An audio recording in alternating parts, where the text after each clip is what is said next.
নমস্কার, আমি শর্মিষ্ঠা, রান্নাঘরে শর্মিষ্ঠা। আজকে আমি নিয়ে এসেছি একটা খুব সুন্দর স্কোয়াশ। আমরা বাজার থেকে তো স্কোয়াশ কিনি না, 300-400 টাকা এক বটলের দাম হয়। আজকে আমি যে জিনিস ইনগ্রেডিয়েন্টস দিয়ে করছি সেটা খুব জোর দাম হলে 80 থেকে 90 কিংবা বড় জোর 100 টাকা ধরুন, কিন্তু তাতে আমি পেয়ে যাবো একটা বড় বটলের স্কোয়াশ, এবং সেই স্কোয়াশটা আমি খাওয়াতে পারবো অ্যাটলিস্ট 15 থেকে 20 জন। তো আজকে আমরা কি শিখছি? আনারসের স্কোয়াশ, পাইনাপেল স্কোয়াশ। একটা পাইনাপেল তো পাওয়াই যায় এখন খুব সুন্দর পাইনাপেলের সময়, কিন্তু পাইনাপেল প্রিজার্ভ করে সারা বছরের জন্য রাখা যায় এই স্কোয়াশের মাধ্যমে। ঠিক আছে, তাহলে পাইনাপেল স্কোয়াশ বানাতে গেলে খুব ইজি। হয়তো শুনলে মনে হচ্ছে এটা খুব শক্ত জিনিস, কিন্তু অ্যাকচুয়ালি তা না, খুব সামান্য ইনগ্রেডিয়েন্টস দিয়ে তৈরি হবে। এবং তাহলে আমরা দেখে নিই কি কি ইনগ্রেডিয়েন্টস লাগছে।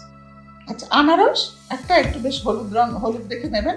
সবুজ পাইনাপেলের কিন্তু ভালো স্কোয়াশ হবে না, বেশ এটা রাইট দেখে নেবেন।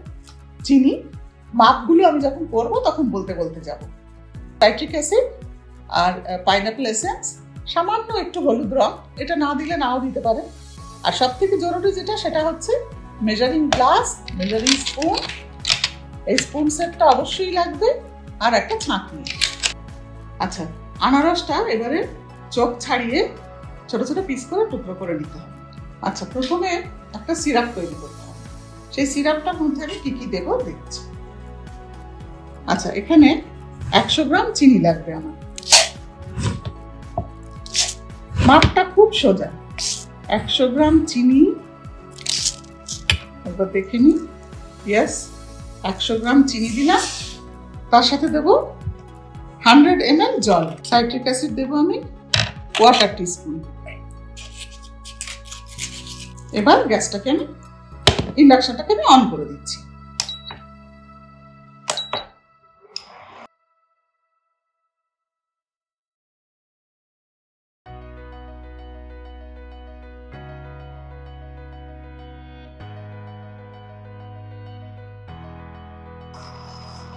যদি কেউ একটু মনে করেন বেশি টক খাবেন, তাহলে সাইট্রিক অ্যাসিডের মাত্রাটা একটু বাড়িয়ে দিতে পারেন।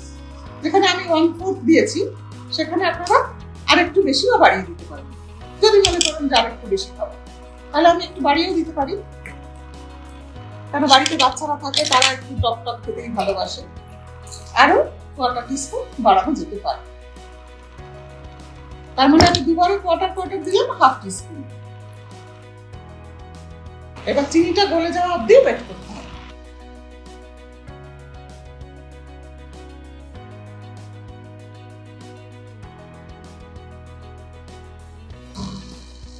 এবার দেখুন চিনিটা একদম গলে গেছে, একটুখানি আছে।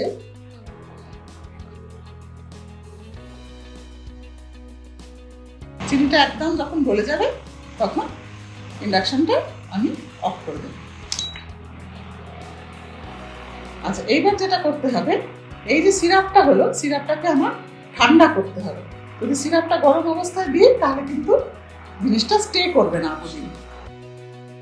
ততক্ষণে আমি এই আনারসটার একটা পেস্ট। এবারে আমরা কি করব, এই যে এই জুসটা ঠান্ডা করতে দিচ্ছি। এই সিরাপটা আমি ঠান্ডা করতে দিলাম।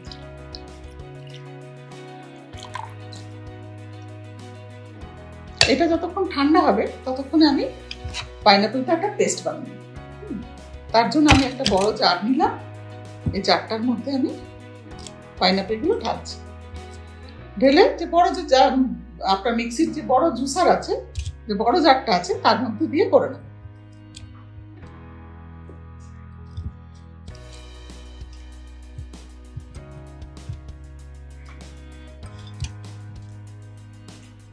ব্যাস, এবার এটা আমি জুস করে নেব, করে তারপরে ছেঁকে নেব। এবারে আমি আনারসটা ছেঁকে নেব।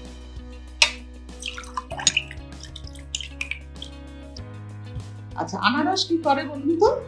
আনারস আমাদের ডাইজেশনে হেল্প করে, আমাদের স্কিন ভালো করে, আমাদের বোনস ভালো করে, আর ইমিউনিটি বুস্টার। এই জন্য আমরা আনারস সবসময় ইনক্লুড করার চেষ্টা করব।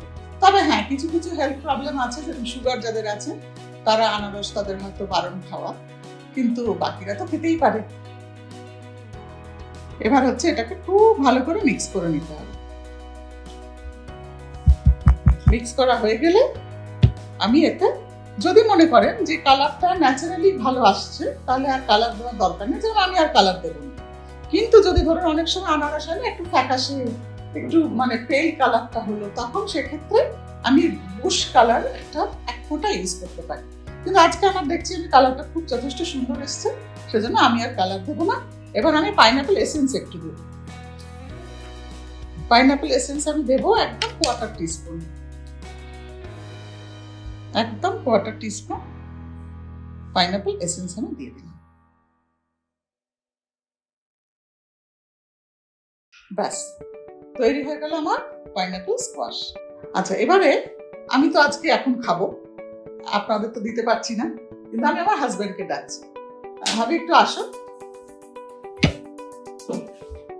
উনি খুব ঠান্ডা জিনিস খেতে ভালোবাসেন। আচ্ছা, আমার হাজবেন্ড আশিস কুমার দে, উনি একজন মেকানিক্যাল ইঞ্জিনিয়ার। উনি ছাত্রদের পড়ান, মেকানিক্যাল স্টুডেন্টদের পড়ান। আচ্ছা, আপনারা এইভাবে ঢালবেন না, আমি তো আজকে তারা আছে বলে ঢালছি। আপনারা একটু সুন্দর একটা বটল নেবেন, বটলের মধ্যে স্কোয়াশটা রেখে দেবেন। আর যখন আপনি ইউজ করবেন তখন স্কোয়াশের মধ্যে হাফ গ্লাস স্কোয়াশ নেবেন, বাকিটা ঠান্ডা জল নেবেন কিংবা আইস নেবেন। আমি যেরকম করছি সেরকম ভাবে করবেন। হাফ গ্লাস স্কোয়াশ নিলাম,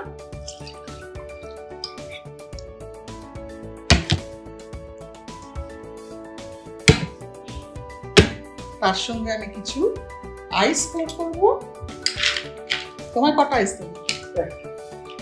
আচ্ছা, আমি দুটো নিলাম, তোমাকে একটা দিলাম, আর দেব বাকিটা জল।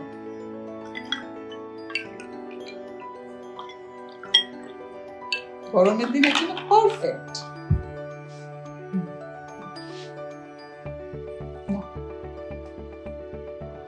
চিয়ার্স। তুমি বলো কেমন লাগলো? মাইন্ড ব্লোয়িং, ইউনিক, মনে হচ্ছে স্বর্গ থেকে আমার জন্য পাঠিয়েছে। ওয়াও, প্রাণটা জুড়িয়ে গেল। আপনারা বানালে আপনাদেরও ভীষণ ভালো লাগবে আশা করি। আর আপনারা যদি নতুন কিছু দেখতে চান আমার থেকে, তাহলে অবশ্যই আমাকে জানাবেন, আমার চ্যানেলটা সাবস্ক্রাইব করবেন। আর নতুন নতুন রান্না শিখতে অবশ্যই দেখো শর্মিষ্ঠা রান্নাঘর।